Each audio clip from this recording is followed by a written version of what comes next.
Mameva say ma PENDREAM TV. PENDREAM TV there osia dem yopo. Aban ye besel. Me de bibi biara mekon. Be kai aban. Se sasika yen na yen fa ma enkonfo. Na bobie CI hun sansam a. What reason we bia we. Asam kese o. Wonu me ntia make say asam kese. Esan say metie ye van say Electoral Commission Penyimfuoro Bosman Asari Sade Bosman Asari Bosman Asari. Okay, maybe say Bosman Asari. Walker say Matikasa. Walker say this force majeure and a bema Sanche no more. Yes. I mean, it's a serious statement in an open political environment. Meka is hard and me say me. Correct. But say the last time Obikas has him way, maybe I don't know it could be. But you see, the determination, commitment, and resolve are easy for Afa say one more day. Senior ye bia MPP benya home faso one be because MPP na fa omo ejuma ya dedi na dedi nso sa no a. Okay, so say offer a year Oxford languages definition for force majeure. 1. Unforeseeable circumstances that prevent someone from fulfilling a contract. 2. Irresistible compulsion or superior strength.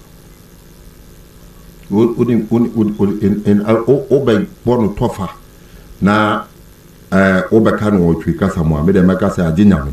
Okay, yeah, Adamwa. Yeah, Sano Pate. Aginyame. This is na bibia ni wa obetu no bossman. Correct.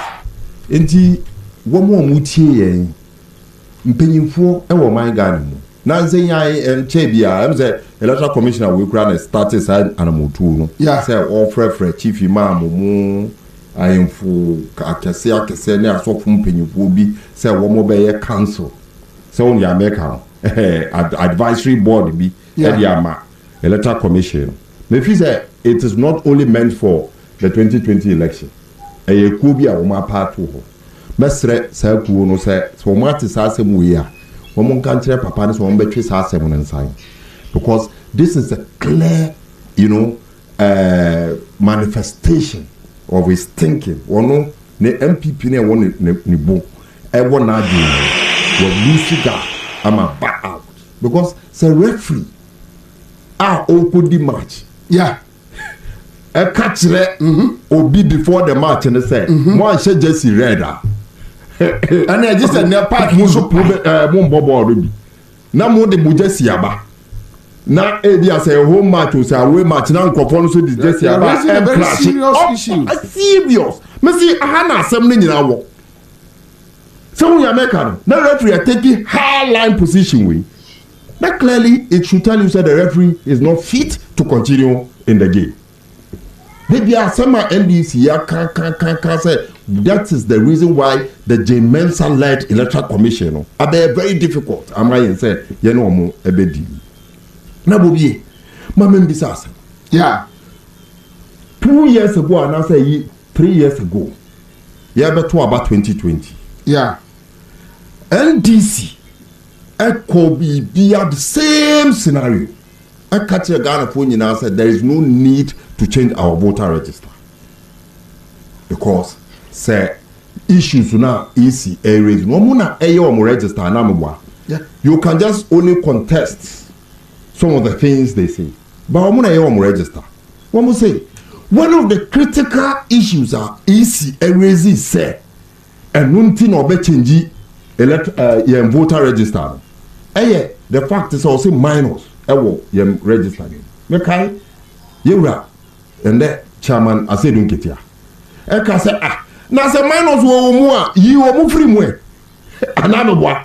If you have been able to detect and identify minors in your register, it first of all is illegal. Say one more register until you are free. Then the register becomes clean. Register become clean. So we are making. And now, equia asem to ma yede sa register that no to Homa 2020. Ye register for yede ye election. Now we are going into another election. Nipa oma ye to me a register for with sika dudua na Ghana. Ye hia se anka yebe to me dia ye bibi. Make high very well. Time na ye say ye nkwese sa register. Na obi abetro ni din fofo na ye ma wo school ate se wo mu enyampa enaso na ebi mu entumi nko hospital ne ne ekeka ho ye rezi nsem wo nyina ase anka sika no ye mfa ye bibi fofo na ye nse bi ye sika no enye bibi a abeboa ma se register ne ya clean it then we continue with that same register am I to change. So if today the men said to me be catch yen say ono wa detect nkwala ewo register ni mu a then it tells you say if Charlotte Osei can be removed from office with the excuse of incompetence, then the person who is not supposed to be in office is the Mensa. One kasa register, one kasa na start jina ho ye ya catch the wa was it the chinchine because nkwala wo be you wo ye register ni bi ya what in Kuala will move you into you say yeah baby fofo. Then why should we keep you in that office? Incompetence, clearly. No. But me fears here, baby, boss man might take entrenched position. That this is what they want to do. And I'm saying, no boss man statement here, my statement. Say my man, yeah, they be no to make us. I dear yen me, and now you're smart party boy, no way. So boss man. Oh, of course. Now, the idea of Muye, you catch yourself, boss man, a referee, Obediatum. He has never, since he assumed that position, played as a referee. Maybe I don't understand. And he would enforce to the extent, could I say, doctor, so you make Kasa and Mrebi. Now, Okanyomani Bomuna. Ye akwalakura bisa ne nsem ana ne nimu ase because okekabo mu sa no na ye tiri mu bako na wo hu se asem a woka no sabi enye asem a okay so ye go tie Jane Mensa enra Jane Mensa ansem ne bia oka no ye go tie emra me kan wo se eye top choco se men kan ta Ghana fo nyina se what the top choco chocolate spread aba mesla wa top choco chocolate spread what the aba wodi ye brodo mu wodi a de papa na emampom din ko da no so pe ai won't be ndakra na enwumre no brodo no wodi bi fam na wodi a utim se bonso gusu a waye kama eno more top chocolate spread 3 in 1 ye no de hia na se wonya osu ohie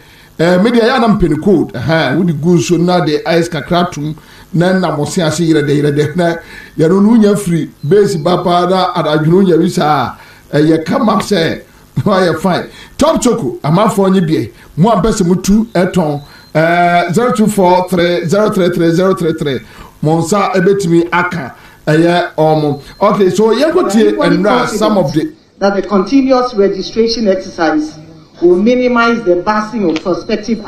We are equally confident that the continuous registration exercise will minimize the busing of prospective applicants to the registration centers and thereby lead to an orderly, conflict-free process. I must add, honorable members of parliament, that for the first time in our history, we are mainstreaming the continuous registration of voters as part of our regular activities. As such, our officers in the field will be fully engaged all year round. Mr. Speaker, another significant feature of this draft constitutional instrument is the proposal to adopt the Ghana card as the sole source of identification for any person who wishes to register as a voter. This implies that the Garanta system, which hitherto allowed a registered voter to vouch for the citizenship and age of prospective applicants will no longer be relied upon as part of our registration exercise. The reason is that over the years, the guarantor system has presented us with several challenges. Unfortunately, we were unable to discard it much earlier due to the absence of a national identification card such as the one issued by the NIA. The challenges with the guarantor system are twofold.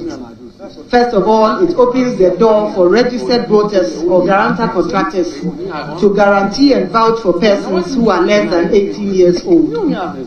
Secondly, it allows these guarantors to vouch for persons who are not citizens of Ghana. Such unqualified persons, usually minors and foreigners, use the door of the guarantor system to try to get onto our register. Mr. Speaker, it is important to note that to rid the register of minors and foreigners in the year 2020, the Electoral Commission established the District Registration Review Committees, which worked for several days and weeks in all districts to expunge the names of minors and foreigners from the register. We were able to successfully Jane Mensa and Yatin Kano. So what in your man be Lotus Gallery, Mr. A gift shop, so one call Bionia, Nefoni a Lotus Gallery. And now more at Chedia Bebre, where said the person a year passer, Biano, on Bayer, more specifications. Now or more I follow up, no my year, Eddie Amount, come, or more Instagram, or more Twitter, so more Facebook. Omo WhatsApp platform ya betimi akoso onu omo kasa ba bia obia no watch omo deliver no amaye omo ade beko pepepe Lotus Gallery amafo kwai na omo eno omo nkodidwa ma menko line so na menko ya adwuma ketu bi mra honorable Edward Bawa MP for Bongo constituency and now your ranking member Mines and Energy Committee minia akwaba I'm a Joso at the day. Radia Dumboko na we. Maybe a member of the Mines and Energy. Oh, Kafra, Mines and Energy Committee member. Yo. Anyway, ya kasa ya che bobieni anyway. Ya kasa ya che. Quick one, mami mbusa mi hu Bossman statement bi enra na mo parliament na o mining nyine follow mu. Bossman asari I can't say me say this a very unforeseeable circumstance. Bibi eso I mean power be a so pa won be that any betimi stop it at dia omo person omo ye with the new CI omo the Eba parliament no. Honorable, where do we go from here? That's about so who say a member of the election management body of a country and make it utterances like this. He is more of a politician than an independent arbiter. He said, Sanka NDP in the country, and TNC in the country, Nasawo Electoral Commissioner, Deputy Chairperson or Electoral Commission, and make it search and trench positions, and that's dangerous. Meaning, and now so the Kaya, the Kaya almost Mimamuti as a back elections more consensus building a key. And meeting Osha, Yan Kasagana Hano, your far idea, your friend, Inter-Party Advisory Committee, your friend, say IPAC. Say all the various political parties, no, that's represented no more, they come together there. The reason why that body was created, and he said they wanted to ensure consensus in almost every issue in accordance with the law. And this electoral commissioner, no being a local thing, unless there's a false measure, the CI will be late. On never be CI. Or no, any about the lazy and that's the first point. But then, it was the same attitude. And not the kind, it was the same attitude that Cote d'Ivoire took and moved the country to the point of almost destroying the country.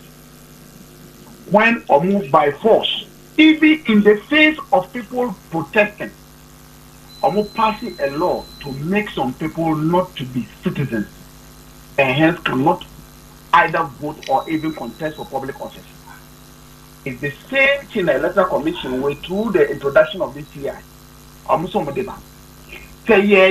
lot of consultations with the hope of building a consensus, and you have set an irresponsible public officer making such an irresponsible statement, then it means that other major stakeholders, like the National Democratic Congress, and for that matter, the minority group, will stand firmly against him. Ghana and Media. But Honorable Bauer, sorry, sir, me cut in. With Bosman, Obibeka said this is not the first time. 2018-19, you see a register. You ne utterances. One of my the utterances is a politician. Ampa the utterances normally was here the person even deny Safo so okay can some Safa. It seems like always Obekasa the NDC to me and say, oh, no more cite example. And that has emboldened him. Yes, sir. Yes, sir. You see, if you have ever been bitten by a snake and you see a millipede, you run away. It has happened to us before, and so we know what it is. There are a lot of things that mean to me and through live radio show. Oh, they are here. Yeah. But so I say,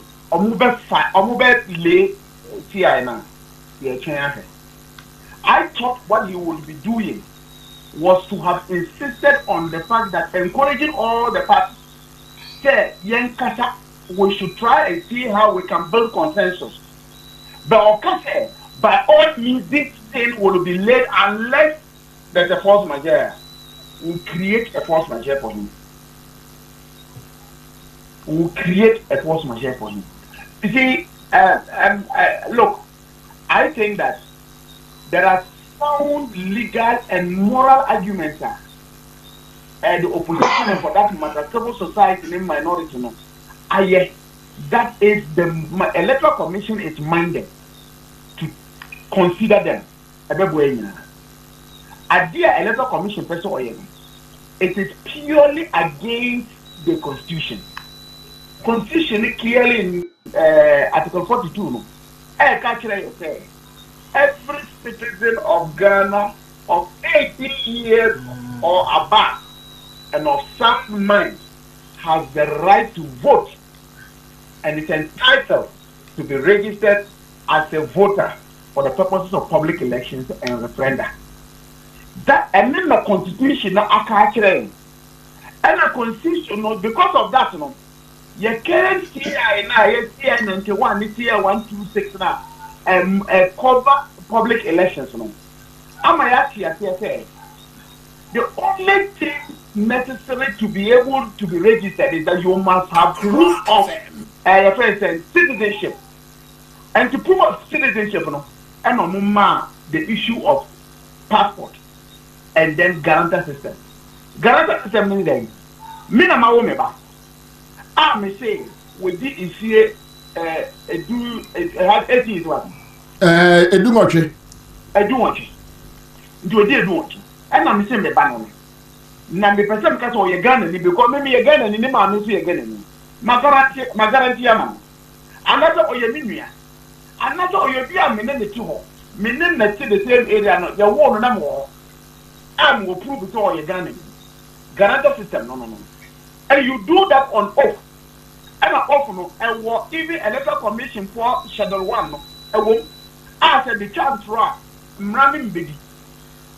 And even guarantor system now, me know who can watch it. Yet, this Electoral Commission says, In the last voter registration, in proposing and guarantor system no edit assemble because some say the guarantor system was open to abuse. And I say out of a total of a figure, no, that just to put it very well. I think he indicated that out of 17 million plus, no, only about 15,400 and something, and now or more, any problems when it came to the guarantor system. All the back percentage more, it is 0.09%. Statistically, this is insignificant. I know to me yet basis for wanting to abolish the guarantor system. Two, also a person who uses just the Ghana card. Namibia, Ghana card now person use it as the only source document for your friends saying elections. No, that document now Katano. If you say your friends saying, "Omo use the guarantor system." Indeed, you be the National Identification Authority. Out of the number of people they have registered on the National ID card system, 40% use the guarantor system. And so also you abolish the guarantor system, and you want to use a particular document, which is the National Identification Card. And that National Identification Card, 40% of those people who acquire use the guarantor system into where you acquire anything by. Ground zero. And no. And the ocean, the last point I made will be very serious. But you will say something about registration time. What is it? Say you register Obini Day. Obini compound no registration. Yeah. What is that story? Metepa. Minia. Ocean here I am mobile now. I want to say for the purpose of continuous registration. It is only the Electoral Commission's office at the district and the election center, or any other place the election officer decides that to go. And Japan is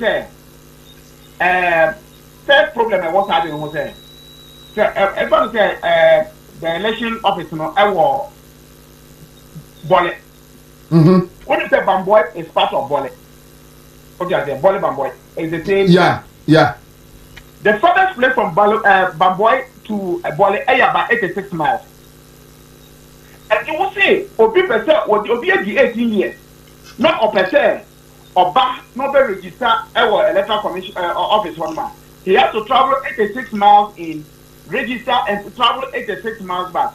You are talking of a total of 172 miles to just register. You are impeding. You are putting stumbling blocks in the person registering. That's the first point. Okay, if even in the course of that, Electoral Commissioner make us say, oh, after this time, no one. Or no, never take a decision say, oh, you have to have a registration or the salary of the code bedroom over the But OSHA CI 91 or CI 1286 now. I see all the electoral centers, the EC must gazette that at least 4 weeks before the registration process. What you are saying? And it's a bank say, open say one electoral registration center should be at Accra FMR. You must publish that, you must gazette that at least 4 weeks before the center number call. Say there, me call, say center will have become published 4 weeks. Or to be any media centers more. And to me, partner the one who they are no. And near Accra FM, but when they are called a different place, make us that place is not an authorized center, and therefore I can register. I don't know whether I'm making sense. Yeah, me follow. Okay, you can register an election center, different community centers, offices. It means that you can say polling stations at the Blackout. The capital, your friend district office, I was taking. And to me, register. The election officer then assigns me to a polling station. What did you say? We have a lot of illiterate communities. And it's who are signing now on the election day. On this police station was also. Of course, that police station was a police station also in your home. Meanwhile, and all the police stations, all the centers, various police stations. Me back go register the police station. Voting them in some of them. I want to make us straight. I want to make us straight. How do I make us straight? I go vote. I think at this time there, more person will hear as provided by the CN91 and a CR126. And more person will say you use only elections and district offices in bed. You know to them party on that own. Yeah. And then the third point, Miriam, you know say. After the CI91 and the CI126, you may get to say, or they compile what we call the constituency register. Okay, and to me, we Bongo constituency. So, what it means is that the Bongo constituency, they will have one register for the whole constituency consistent with the various police stations. Okay, they say the whole party is there. They will compile two registers. One register is the constituency register. And one register is the electoral area register. So what it means is that my name is found in the electoral area register and found in the constituency register. Which means my area register, I can go and vote. And this days with indelible ink, you be cleaning within the twinkle of an eye. Make me rely on the constituency register to also vote again. It will allow for double voting and stuffing of ballot boxes. They want to introduce that in this year. I don't know whether you are following the argument. Seriously. And the last but not the least. Yeah. I must say, for the supervision of the elections, it is only the regional election officer who has the authority to supervise it. Meanwhile, maybe Wabongo, the election officer is the director of Wabongo. Only Bongo only the area. Why would you want to take somebody from Bolga at the regional office to come and supervise me when the election director in the district? A whole confused state, eh? And see, Botman say, in the face of all this, I say, and let Botman say, but they will lay the way out, their channel. Honorable me started a nyame aduma me bompa yese hwie be by next week menya 101 our studio na wabie mu ye e de a kire omanfo me da se bebre akra fm da se Ghana for that all right, so that's it but honorable bawa kan sem bi o si bibia so chain no any is no na be edua. Yeah, they will create a force majeure for him. What says some more kind of ama would be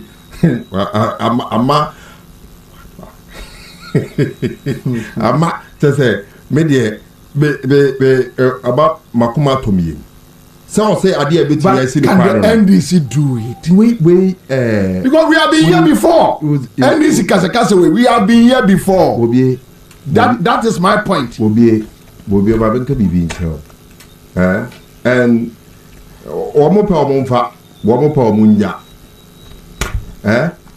there is no way. There is no way. Wait, and that is here I cry for it to be debated. Mejidi say, yes, but Parliament as I say, accuse Abangbabin. Na beze, it's say Parliament I say. Say all the bill about Parliament. So only American. Yeah. Na bill no enya bra system na eba Parliament. Adia kasa ne ne beye wo hu ne nyina no. Obi antimi ensesa bibia e wo bill. So only American. And say all rejected bill now, you reject the bill in its whole entirety.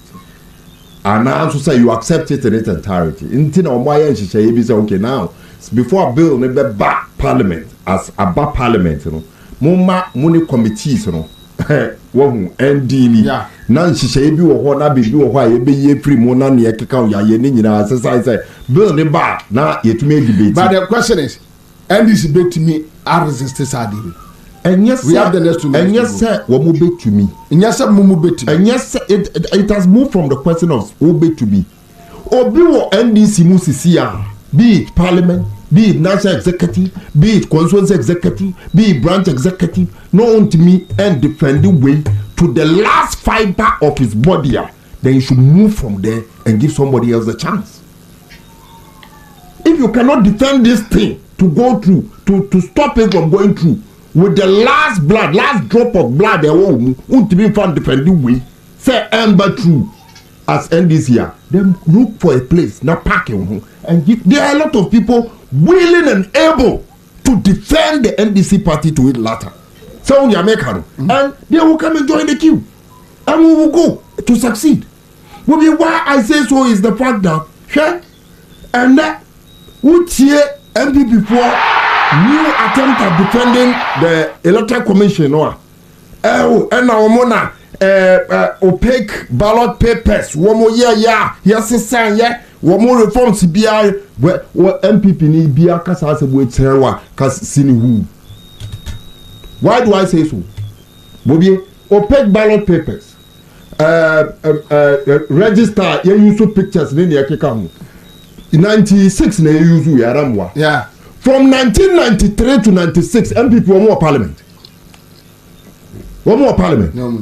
And why should we sit down and allow them to be championing this cause? And Mercy Abusa question you. NDC bet me. Bet me are there. I'll stop us out there. And I say me to me. And don't waste your time on the entire NDC. Me I'll stop us out here. What? We have been here before. And I say we have been here before. And we are here again. And we will live here. The issues, are very simple way I drink effort. Why I say so is that what catch me say? Me time also. And America,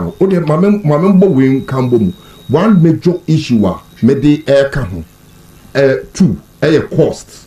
And the issue of the Ghana card. One more drafting constitution. Any democracy it shouldn't cost anybody 1 cedi to get his name on the list and then cast his vote. Constitution ni bibia sana ya no but easy it will cost you some money. Even Ghana card also Ghana card so that you can do this registration. Besides that, passport last one. News for never. I don't say passport last one. Just recently, they do 6 months. Ghana, America, are buying after Ghana, so I'm buying in Crawford. Now you're teaching Crawford. Ghana, if that's the foreign minister, actually, I want to be in now because people are using Ghana passport or Ghanaians. In 20 members, let's do this in another time. All right, Tabia Eba Center.